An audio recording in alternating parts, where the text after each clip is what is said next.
Ready. Play. The third American that was able to come through to make the second week was Tommy Paul, as he beat Kachanov 6-3, 3-6, 7-6, 3-6, 6-3. It wasn't a long one, but it was one of the longer ones of the day, wasn't it, Carson? It was, and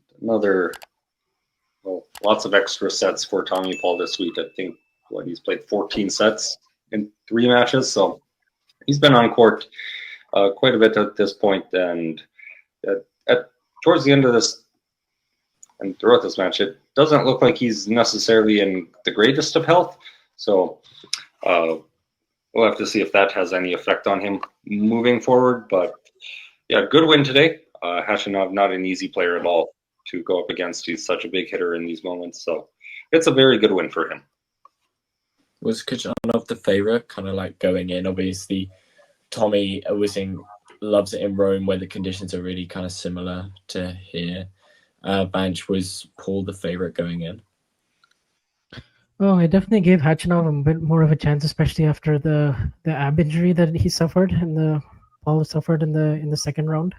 That was an absolute battle against Vucevic, and he kind of needed absolutely everything and more to come back from 2 sets stuff. So from that standpoint, I knew that Khachanov would make it really physical, and I kind of felt like if it did go 5, then maybe it would favor him slightly.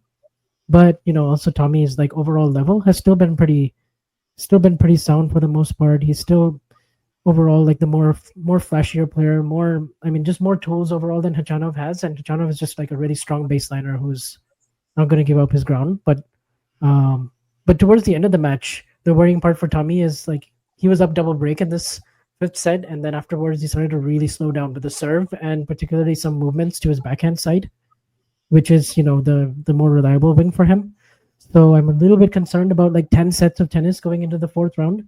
And he does have like a grade A strain, which has been confirmed by his team.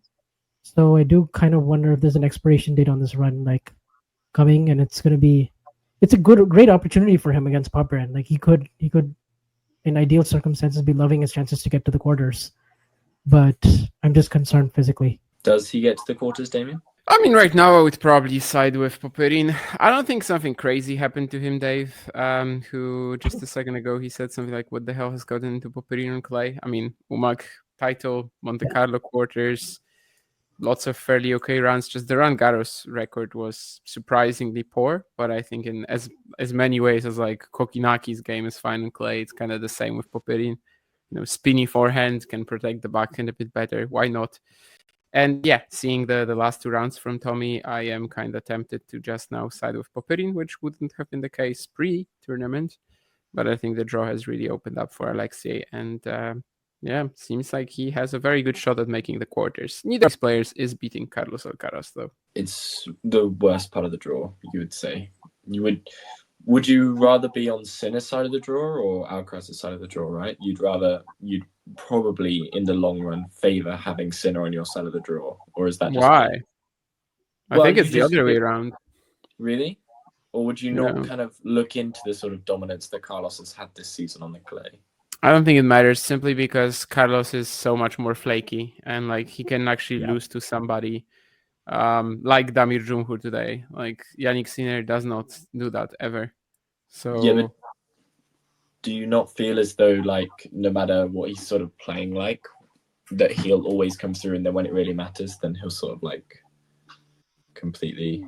But Sinner will do it even more efficiently. I think if I have to be in one of the halves, I would still want to be in Alcaraz's, because there's simply a higher chance that he's going to be eliminated by somebody, even though right now I don't really think it will happen. But, just in the grand scheme of things, I suppose. Also, it was a very top-heavy draw to begin with, right? Because you did have, like, Sinner there, Djokovic if he's in form, Zverev there. So it was always going to be more preferable to land in the bottom half, I think, even though Carlos is the overall favorite for the title. And might as well, Carson, bottom or top half of the draw.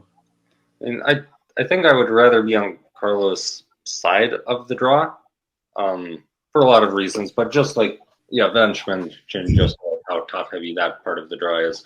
But like I think if you just had to choose like one or the other with no other factors, I think you would choose like picking being on Carlos' side of the draw. But I do wonder if you would, on clay specifically, not on grass or hard court, if you would maybe prefer to play Sinner as opposed to Alcaraz, just because of the ceiling that Alcaraz has shown on clay. Yeah, it's kind of what I'm going for.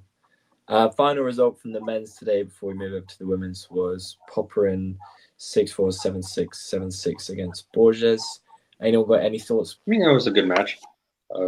Yeah, really nice run for Popyrin here, and he's got a good opportunity in front of him to make quarterfinals, where probably Alcaraz awaits, so it could be the end of his run. But yeah, it's been a solid week for him, so good to see him getting some wins. If you enjoyed this video, make sure you hit that like button.